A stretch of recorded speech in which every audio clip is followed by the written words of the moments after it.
Hi viewers, welcome back to the channel. Today we will try to solve a very interesting problem from the topic of thin walled pressure vessels. This will be the third video in the series of lectures where we are solving interesting solved examples from this particular topic of thin walled pressure vessels. Here we have two pressure vessels. They are of the same dimension, but what differentiates them is the way in which they are supported. So in case A, it is placed on the floor, while in case B, it is hanging from the top. We have a piston over here in both these cases, and the question is you are asked to find out the state of stress in the cylinder corresponding to each of this scenario. So for this particular problem, thickness is given as 0.25 inches and the internal pressure is 65 psi. Don't worry about the system of units, it doesn't matter, and we will see that in a while. Okay, now going ahead, the first thing we need to do when we are asked to solve this kind of problem is to draw the free body diagram. So now let's go ahead and draw the free body diagram first, corresponding to these two scenarios. Here it is. Let us discuss one free body diagram in detail initially, and then we will move on to the next one.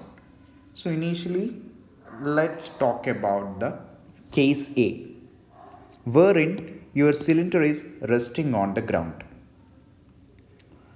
And let's say that I will only focus in this half. Make sense? So I am taking a chunk of material from this whole system, then I'm drawing the free body diagram. So the first step in order to draw the free body diagram is essentially remove all the supports and put all the external forces that is acting on the system. So the first external force that is acting on the system is the reaction force from the ground, as shown over here. Then there will be some force due to the internal pressure. So as I have marked here, internal pressure will be acting like this.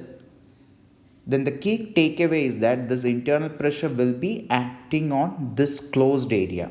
Okay, here there is no structure to take that load, so the load will be acting somewhere here, this portion. This is a very key concept to understand, because in fluid mechanics we learn about calculating force due to internal pressure by using the concept of projected areas. So it is good that you go back to your fluid mechanics text and revise all those concepts. But for the timing, it's good enough to know that this pressure is acting on this area. Okay. Now the next question is, you are interested in the structure and you want to know what is the kind of external loading that is acting on the structure. In this scenario, for this portion, for this chunk of material to be in equilibrium, the net force due to the internal pressure should be equal to the reaction that is acting on the thin walled cylinder from the ground. Make sense? So these two forces, the force due to the internal pressure and the reaction, they are equal and opposite, which in turn means that there are no net force acting on the structure in this direction, in the longitudinal direction. Make sense?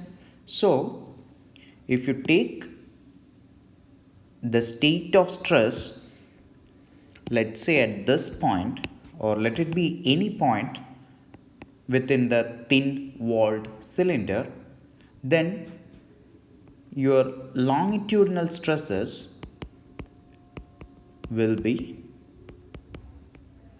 0, because there are no there are no internal forces that is to be resisted by the structure. Everything is resisted by the reaction force that is acting from the ground.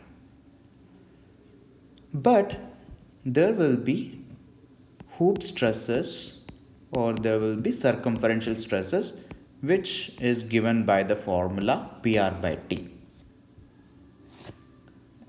You can compute the R by T ratio and it ensure that it is much greater than 10, or it is of the order of 10, 20 and all those things you can do. In this case it will come around 32, or 16 it will come, R by T ratio will come around 16. So it is a good assumption, or the assumption of thin walled pressure vessel holds good, so you can compute the results. Now going ahead to the second scenario. Now here also consider this portion of the free body diagram. Make sense? Okay, let's leave the top part alone. Doesn't matter, you can take any one of the two and you can reach the same conclusion, but for the time being I am sticking with the bottom half of the structure. In this case you can see there is internal pressure acting, so there will be a net downward force acting here. But in case 2 there is no ground in order to support the system, in order to support this bottom half. So that essentially tells you that there should be a force acting at this cross section, acting upwards, because then only it will be able to balance this downward force. So there will be an upward force, should be an upward longitudinal force which should balance this internal pressure. So that will in turn create longitudinal stresses in this particular structure. Okay, makes sense? So the longitudinal stresses in this case can be given by the formula PR by 2T.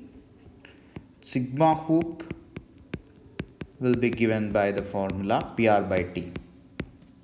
Okay, so by essentially looking at the free body diagram, we can comment about the